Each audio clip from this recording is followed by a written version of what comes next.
আসসালামু আলাইকুম। আমি আসছি এক বটগাছের নিচে। এখানে এসে দেখি এক পীর বাবা ধুতি পরে বসে আছে।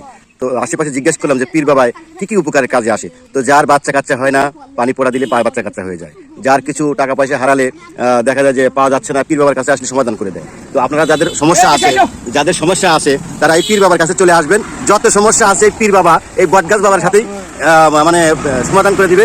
এই সব সমাধান এই বটগাছের নিচে বসে থাকে, যে ধুতি পরে, এই যে ধুতি পরে আছে।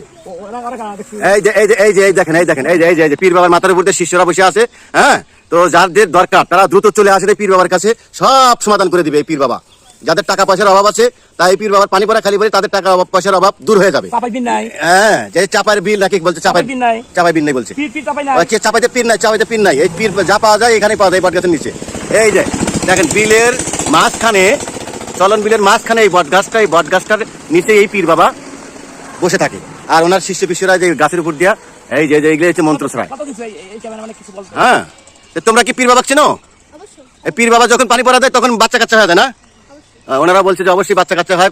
যাদের বাচ্চা কাচ্চা হয় না তারা পীর বাবার কাছে আসলে বাচ্চা কাচ্চা বানিয়ে দিবে। ঠিক আছে, এই যে পীর বাবা ধুতি পরে আছে, এই যে ধুতি, এই যে